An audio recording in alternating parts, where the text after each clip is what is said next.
নবী সাল্লাল্লাহু আলাইহি ওয়াসাল্লাম বলেছেন যে এই দোয়া পড়ার পরে যদি কেউ সকালে পড়ে রাত্রের আগে মারা যায় জান্নাতে চলে যাবে, রাতে পড়ে সকালের আগে ইন্তেকাল করলে জান্নাতে চলে যাবে।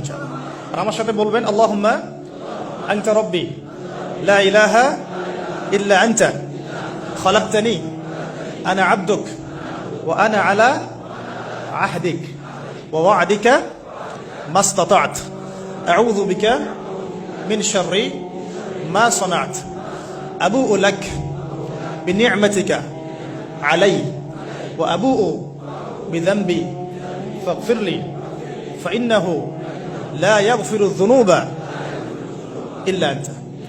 এই যে আমরা গত লেকচারে বলেছিলাম যে আমাদের ইবাদতগুলো অন্তঃসার শূন্য হয়ে যাচ্ছে এই কারণে, বিকজ আমরা অর্থটা বুঝি না।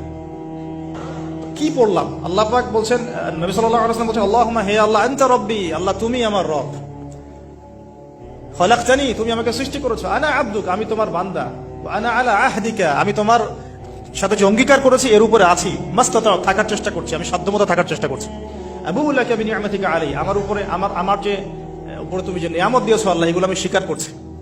হে আল্লাহ তুমি আমার উপর যত নিয়ামত দিয়েছো আমি স্বীকার করছি, ও আবুউ বিযানবি আমার যত গুনাহ আল্লাহ সব স্বীকার করছি।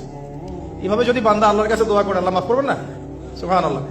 ফাগফিরলি আল্লাহ আপনি আমাকে মাফ করুন, ফাইন্নাহু লা ইয়াগফিরু যুনুবা ইল্লা আনতা, কারণ আপনি ছাড়া যুনুব কেউ ক্ষমা করতে পারে। বাস এইভাবে বুঝে বুঝে এটা যদি না পড়েন অ্যাটলিস্ট এতটুকু আস্তাগফিরুল্লাহাল্লাযী লা ইলাহা ইল্লা হুয়াল হাইয়ুল কাইয়্যুম ওয়া আতুবু ইলাইহি, এইটুকু। আর এটাও যদি না পড়েন, না পড়াটা একটু লজ্জার যদিও বা, তাও যদি না পড়েন তাহলে বলবেন আস্তাগফিরুল্লাহ ওয়া আতুবু ইলাইহি।